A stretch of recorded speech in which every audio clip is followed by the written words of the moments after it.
Hello everyone, welcome back to my class. So today I am going to start lesson number 10 of class 7, that is the rise of small kingdoms in North India. आपको ध्यान होगा कि class 6 में हमने हर्षवर्धन के बारे में पढ़ा था, जो कि बहुत फेमस रूलर था वर्धन डायनेस्टी का और लास्ट रूलर था एंशिएंट इंडिया का। अब हम क्लास 7 में मिडिवल हिस्ट्री के बारे में पढ़ रहे हैं।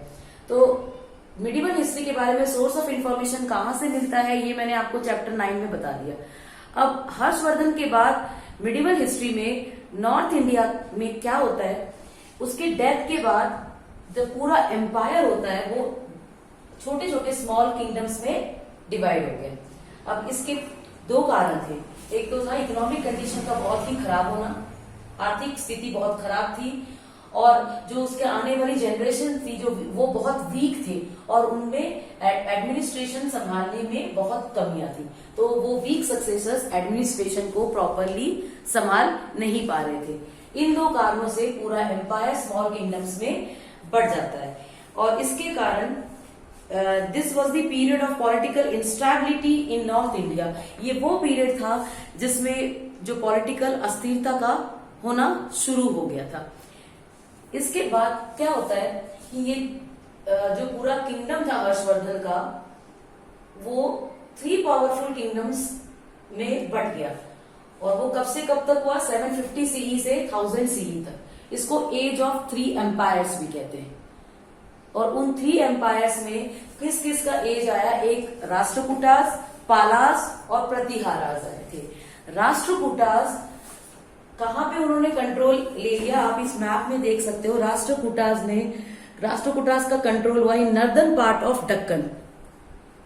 यहाँ पे Rashtrakutas, Palas in eastern India, Bengal और बिहार रीजन में, और प्रतिहारास सदर्न राजस्थान और गुजरात में। यहाँ पे ये 3 पावरफुल किंगडम्स आ गए। The 3 मेन किंगडम्स तो कंटिन्यूसली एंगेज्ड इन वॉर्स, आपस में ये कंटिन्यूसली लड़ते थे, फिर भी इन्होंने एक सक्सेसफुल और स्टेबल एडमिनिस्ट्रेशन दिया जिसने कि आर्ट और लिटरेचर की प्रोग्रेस में बहुत ज्यादा हेल्प की। Now about the Rashtrakutas established the most powerful empire in 753 CE and they acquired a large area। इन्होंने कितने जगहों पे एक्वायर किया था, of present Gujarat, MP, Bihar, Maharashtra और कर्नाटका इनके कब्जे में था। Their empire acts as a bridge between north and south India. इनका जो एम्पायर था वो एक ब्रिज का काम करता था, किसमें, नॉर्थ इंडिया और साउथ इंडिया के बीच में। फाउंडर राष्ट्रकूटा एम्पायर के फाउंडर थे दंतीदुर्ग, ये नोट्स के रूप में भी आप लिख सकते हैं। और इनके जो वेल नोन राष्ट्रकूटा किंग थे वो थे गोविंदा III और अमोघ वर्षा। 814 सी से 880 सी तक इन्होंने शासन किया और ये दोनों वेल नोन राष्ट्रकूटा किंग थे।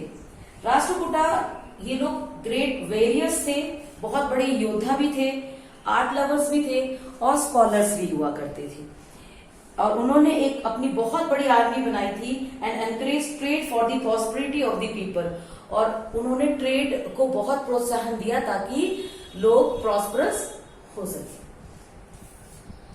दे टूक ओवर टाइटल्स लाइक, उन्होंने टाइटल्स लिए जैसे कि चक्रवर्ती, महाराजा धीराज एंड परम भट्टारक।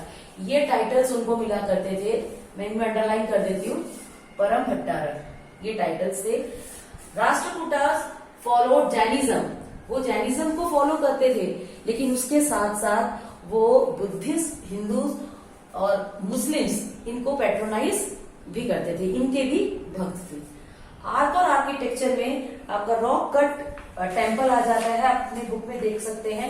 रॉक कट टेम्पल, ये देखिए यहाँ पे rock cut temple of Ellora की केव्स दिखाई हुई हैं। ये आर्ट एंड आर्किटेक्चर में फेमस था।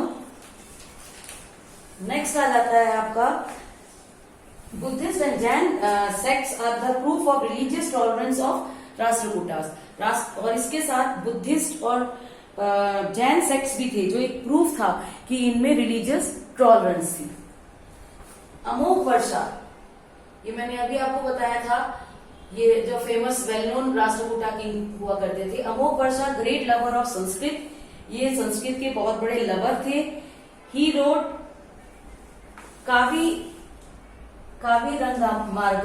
कावीरंगा मार्ग पोएम लिखी थी इन्होंने कन्नड़ भाषा में। और बाद में क्या हुआ, 10th सेंचुरी के एंड तक आते आते the Chalukya crush the power of Rashtrakuta, Rashtrakuta की पावर को इसने क्रश कर दिया और इसने इसके राष्ट्रकूटा के जो किंगडम था उसको एक्वायर कर दिया। Now about the Palas who took over the control over eastern India, west Bengal और बिहार पे जिनका कंट्रोल था। लेकिन यहाँ पे हमको लिमिटेड इंफॉर्मेशन है, कब तक, हर्षा की डेथ के बाद और पाला के आने तक हमारे पास लिमिटेड इंफॉर्मेशन है बंगाल के बारे में। और इसी टाइम वेस्ट बंगाल को बहुत सारी लड़ाइयों का सामना करना पड़ा स्मॉल किंगडम्स के साथ। और इसी टाइम लोगों ने राजा के रूप में गोपालावास को इलेक्ट किया था ताकि वो पीस और ऑर्डर को मेंटेन करे। और उन्होंने सेटअप हिज एम्पायर, उन्होंने अपना एम्पायर सेटअप किया और करीबन 200 ईयर्स तक रूल किया। उसके जो आने वाले गोपालावास के आने वाले जो जनरेशन थी, आने वाले जो सक्सेसर्स थे, उन्होंने अपने नाम के पीछे पाला लगाना शुरू कर दिया और यहीं से शुरुआत होगी पाला डायनेस्टी की। धर्मपाल ग्रेटेस्ट रूलर था पाला डायनेस्टी का, तो ग्रेटेस्ट रूलर वाज धर्मपाल। यहां से मैं आपको अंडरलाइन कर देती हूँ ताकि पॉइंट्स बनाने में आपको आसान रहे। और विक्रमशील बिहार बुद्धिस्ट एजुकेशन का सेंटर हुआ करता था। और धर्मपाल के सन का नाम क्या था, देवापाल। देवापाल ने एक्सटेंडेड पाला एम्पायर एंड डिफीटेड हून्स, उसने पाला एम्पायर को बढ़ाया और हून्स को भी हराया था। इतना ताकतवर राजा था ये। और ये किसका बेटा था, धर्मपाल का बेटा Devapal. The Pala were the followers of Buddhism, Pala किसके फॉलोवर्स थे, बुद्धिज्म के फॉलोवर्स थे। Many scholars were sent to distant countries to spread Buddhism, और बहुत सारे फॉलोवर्स को भी भेजा जाता था अलग अलग कंट्रीज में ताकि वो बुद्धिज्म को फैलाए। तो ये किसके फॉलोवर्स थे, पाला बुद्धिज्म के। इवन पाला गेव ग्रांट्स टू ब्राह्मीज को ग्रांट दिया करते थे ताकि वो टेम्पल्स बनाए।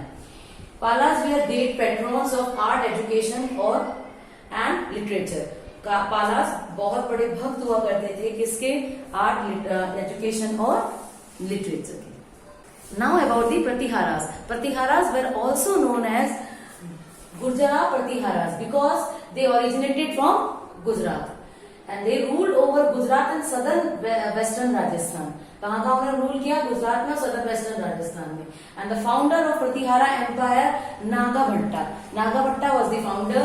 Mihir Bhoj was the greatest ruler and he conquered, उन्होंने हराया था कन्नौज को राउंड अबाउट 836 CE में, इसने मिहिर भोज में। एंड द कंटिन्यूस बैटल्स, ये जो लड़ाइयां हो रही थी, इन्होंने प्रतिहारा एम्पायर को वीक कर दिया और इसको स्मॉल किंगडम्स में बांट दिया। The Pratihara were great warriors, ये बहुत बड़े योद्धा हुआ करते थे। And they fought many battles with Palas and Rashtrakutas, Palas और राष्ट्रकूटास के साथ इन्होंने बहुत लड़ाइयां भी लड़ी थी। और इसी time Marathi and Gujarati western India में बोला जाता था और ईस्टर्न इंडिया में जो पॉपुलर लैंग्वेजेस थे वो थे बंगाली, असमिया और उड़िया। ब्यूटीफुल टेम्पल्स इस टाइम प्रतिहारा के टाइम आए थे। वो ब्यूटीफुल टेम्पल्स में जो बहुत ही फेमस टेम्पल्स थे वो थे खजुराहो, कांचीपुरम, तंजावर, भुवनेश्वर, पुरी और कोणार्क, तो सन टेम्पल है कोणार्क का। और ये खजुराहो का टेम्पल का एग्जाम्पल तो आपकी बुक में दे ही रखा है, ये देखिए, ये खजुराहो का टेम्पल का एग्जाम्पल दे रखा है। और इसके साथ साथ ये भी लिखा हुआ है डू यू नो में कि 5 किंगडम्स, देखिए यहाँ पे 5 किंगडम्स आ गए थे प्रतिहारा एम्पायर के बाद। वो 5 किंगडम्स कौन कौन से थे, Chauhan of Rajasthan, Garhwals of Kannauj, Solankis of Gujarat, Paramaras of Malwas और चंदेल्स ऑफ बुंदेलखंड। ये 5 kingdoms emerged from Pratihara empire, Pratihara empire से आ गए थे। और साथ साथ इस द ब्रेव प्रतिहारास, और ये जो ब्रेव प्रतिहारास थे, इन्होंने अरब आक्रमण को नियर अबाउट 300 ईयर्स तक रोक रखा था। तो this all about the 3 kingdoms. Hope you understand this video and don't forget to give your feedback in the comment box. Thank you for watching my video. Bye everyone.